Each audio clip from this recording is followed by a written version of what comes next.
I just realized I don't know how to stitch these videos together. Okay. The first Mrs. Caldame, Mary, who was Eric's mother, died in childbirth in the house. Eric's head was too big for her. She hemorrhaged and bled to death on the marital bed back in the 1960. Eric has suffered from quite severe migraines all his life. I am very much inclined to attribute the alignment to his manner of entry into the world. The whole thing about his migraine and his dead mother had, I think, a lot to do with what happened to Eric. Poor unlucky soul. He was just in the wrong place at the wrong time, and something very unlikely happened, which by sheer chance mattered more to him than anybody else it could have happened to. But that's what you risk when you leave here.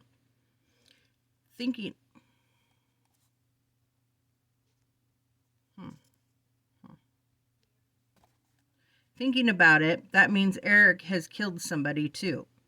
I had thought that I was the only murderer in the family, but old Eric beat me to it, killing his mum before he had even drawn a breath. Unintentionally, admittedly, but it isn't always the thought that counts.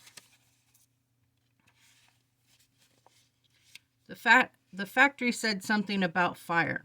I was still thinking about that, wondering what it really meant. The obvious interpretation was that Eric was going to set fire to some dogs, but I was too wise in the ways of the factory to treat that as definite. I suspected there was more to it. In a way, I was sorry Eric was coming back. I had been thinking of having a war shortly, maybe in the next week or so, but with Eric probably going to make an appearance, I had decided against it. I hadn't had a good war for months. The last one had been the ordinary soldiers versus the aerosols. In that scenario, all the 72nd scale armies, complete with their tanks and guns and trucks and stores and helicopters and boats, had to unite against the aerosol invasion.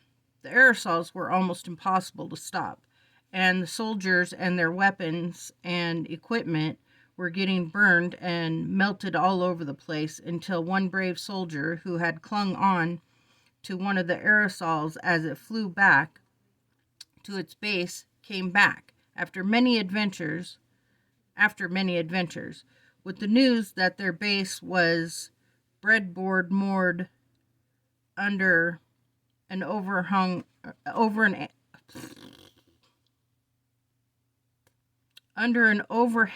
on the inland creek. A combined force of commandos got there just in time and blew the base to smithereens, finally blowing up the overhang on top of the smoky remains. A good war, with all the right ingredients and more spectacular ending than most. I even had my father asking me what all the explosions and the fire had been about when I got back to the house that evening, but too long ago. Anyway, with Eric on his way, I didn't think it would be a good idea to start another war, only to have to abandon it in the middle of things and start dealing with the real world. I decided I would postpone hostilities for a while. Instead, after I had anointed a few of the more important poles with precious substance, I built a dam system. When I was younger, I used to have fantasies about saving the house by building a dam. There would be a fire in the grass on the dunes, or a plane would have crashed, and all that stopped the cordite in the cellar from going up would be me diverting some of the water from the dam system down a channel and into the house.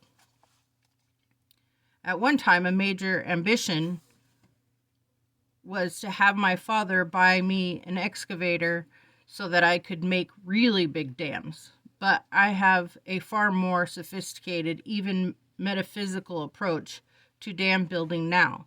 I realize that you can never really win against the water. It will always triumph in the end, seeping and soaking and building up and undermining and overflowing. All you can really do is construct something that will divert it or block its way for a while. Persuade it to do something it doesn't really want to do.